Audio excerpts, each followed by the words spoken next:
सबसे पहली बात, हमारी कमजोरी क्या है? हम परेशान हो जाते हैं। संसार में देखो तो परेशान, परमार्थ की तरफ देखो तो हम परेशान हो, ये हमारा आदत स्वभाव बन गया परेशान होना। थोड़ा सा धैर्यवान बनो, गंभीर बनो। कोई इस भारी से भारी विपत्ति में परेशानी स्वीकार करके विपत्ति से थोड़ी निकला जाता। सुलझो, ठीक है, विपत्ति आई, समस्या आई, इसका समाधान होगा। ऐसा थोड़ी कि हमें नष्ट कर देगी। अगर अभी हमारी बड़ी हानि हो जाती है, हम कल इससे बड़ा लाभ प्राप्त कर सकते हैं। हमको एकदम बिल्कुल गंभीर रहना है, इतने कमजोर नहीं बन जाना। अब वो गए तो क्या होगा, अब वो वस्तु गई तो क्या, पद गया तो क्या होगा। प्रयास किया था, ये पद मिला था, इससे बड़ा पद प्राप्त करूंगा, मैं इससे बड़ा महान बनूंगा। ठीक है, एक बार गिर गया, गलती हो गई, दंड भोगूंगा, फिर इससे ज्यादा संयम में रहूंगा। बिल्कुल मतलब एकदम फ्रेश दिमाग रखना चाहिए।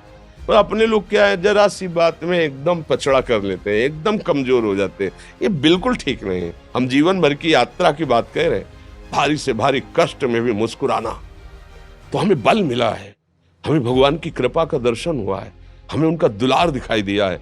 अगर ऐसे तो भाग जाते, फिर परमार्थ में थोड़ी चलना होता है। आज जो आप सुन करके लाभ लेने की चेष्टा कर रहे हो ना, ये केवल प्रवचन नहीं है, ये जीवन है। अगर ये जिए ना होते ना तो ये इसका प्रभाव नहीं पड़ता, फिर वाणी का प्रभाव नहीं पड़ता। हम इसीलिए कहते हैं, जैसे आप लोग एकदम परेशान हो जाते हैं, जब बोलो क्या हमसे ज्यादा परेशानी होगी? दोनों किडनी खराब, दवाई लाने के लिए पैसे नहीं, पानी रखा है हम उठ के पी नहीं सकते, भीषण शरीर में कष्ट, भीषण बुखार, क्योंकि किडनी फेल, जरा में बुखार, खाने को क्या, रोटी मांग के लाओ। अगर वहां सब्जी मिलती है तो लाल मिर्च ऐसी पड़ के मिलती थी कि वो पा नहीं सकते थे। आप सोचो, पानी लाना है तो मुझे लाना है, पीना है तो मुझे पीना है। अगर मैं हारता तो कहां पहुंच जाता, क्या स्थिति होती? नहीं, मरना है। पर कदम पीछे, कोई दिन ऐसा नहीं जिस दिन सेवा ना की हो, जिस दिन सेवा ना गए हो। गुरु जी की सेवा में जाना है, पहले अपने को स्वस्थ साबित करना है, नहीं वो सेवा नहीं लेंगे। तुम बीमार हो, तुम कष्ट में, वैसे उनकी दृष्टि परेशान है, उनकी सेवा की, आके लेट गए। फिर हिम्मत की, अपनी श्री जी की सेवा की, मधुकरी नहीं गए, 3-3 4-4 दिन भोजन नहीं गए, पर सेवा नहीं छोड़ा, दिनचर्या नहीं छोड़ी। और उसका प्रधान कारण संयम, ब्रह्मचर्य, भगवत आश्रय, नाम जप, कभी हारने नहीं दिया। अभी भी थोड़ी देर बाद डायलिसिस शुरू होगा, हारने, आपको हारे हुए नजर आ रहे हैं। शरीर में पीड़ा है, किडनी फेल है, ऐसा थोड़ा हम स्वस्थ बैठे हैं, पीड़ा है, बार बार प्यास लगती है, थोड़ा थोड़ा पानी मिलता है, हर, लेकिन हम आनंदित हैं, हम प्रसन्न हैं। हम लड़ाई में हारे नहीं हैं, ना हारेंगे, हम जीत चुके हैं। हम अपने मालिक के भरोसे में अपना सब बात, तो वो, ये हम अपनी बड़ाई नहीं बता रहे, हम आपको बता रहे समस्या। सोचो, तुम्हारे पास तो माँ है, भाई है, बहन है, परिवार है, कोई ना कोई तो है ना। मेरा किसी ने कभी जीवन में ध्यान भी नहीं दिया, क्यों? बचपन से बाबा जी बन गए, किसी से प्यार नहीं, किसी से संबंध नहीं, कोई जानकारी नहीं, हम कहाँ हैं, वो कहाँ, किसी से कोई मतलब नहीं। अच्छा, जवान साधु कौन श्रद्धा करे? कभी गांव जाने की हिम्मत नहीं पड़ती कि रोटी मांग ले, पता नहीं लोग क्या सोचेंगे, क्या भावना कर ले। हम दरवाजे पे खड़े हैं, क्या कैसी भाव, जो हमारे सामने आकाश वृत्ति से आया यौवन अवस्था में, वही पाया, अन्यथा भूखे रह गए। जब हम हर समय अपने को विवेक के द्वारा सावधान रखे तो हम कभी निराश नहीं हुए, कभी उदास नहीं हुए, कभी ऐसा नहीं लगा कि यार हम दुखी, कभी नहीं लगा। उसी का फल है कि उस सुख का संकेत मिल गया जहां दुख की निशानी भी नहीं है, वही उसी के बच्चे हो।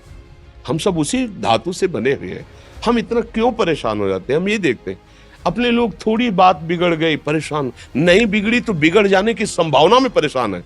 आज सुख है, लेकिन कल सुख छिन जाएगा तो हम आज के सुख में सुखी ना होकर कल के दुख की आने की संभावना में हम भयभीत हो। मतलब क्या हमारी सोच रह गई? हमको इतना बलवान बनना है कि सुख और दुख दोनों हमको छू न सके।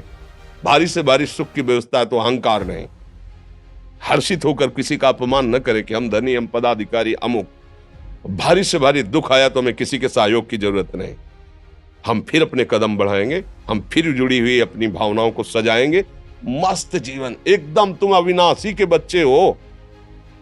शेर का बच्चा भेड़ों के बीच में फंसकर म्यों म्यों बोल रहा है, बस अगर दहाड़ना सीख जाए तो कोई भी उसे परास्त नहीं कर सकता। ऐसे भगवद अंश तू प्रपंच में फंसकर अपने को इतना दीन क्यों देख रहा है? तू ऐसा है कि भगवान के दिव्यास्त्र में भी ताकत नहीं तेरे को मार सके। तू अविनाशी का अविनाशी बच्चा है। विनाशी भोगों को, विनाशी शरीर को मैं मान के इतना भयभीत, इतना दुख ठीक नहीं। ये सबके लिए, केवल एक के लिए नहीं। आप समझो, आप लोग सोचते हैं हम गृहस्थ होकर भला ऐसी स्थिति कैसे। जनक जी सुखदेव जी के गुरु हैं और राजा हैं, महल है, रानियां हैं, नौकर है, चाकर। क्या सुखदेव जी जिनके शरीर में लंगोटी भी नहीं है, दिगंबर, परमहंस, परमहंस के गुरु है जनक जी जो राजा हैं। समझो, आप ऐसा ना सोचे कि हम नौकरी कर रहे हैं, हम संसार में, हम गृहस्थ हैं, हम आध्यात्मिक की ऊंचाई पर नहीं चढ़ सकते। नहीं, आप एक सरकारी नौकरी या आप किसानी या व्यापार करते हुए आप एक अध्यात्म की ऊंचाई में चढ़ सकते हैं। और अध्यात्म ही है जो तुम्हें इस माया के दुख सुख से ऊपर उठा सकता है। दूसरा, चाहे जितनी संपत्ति आ जाए, आप सुखी नहीं हो सकते। सब देख लो, आंख खोल के देख लो।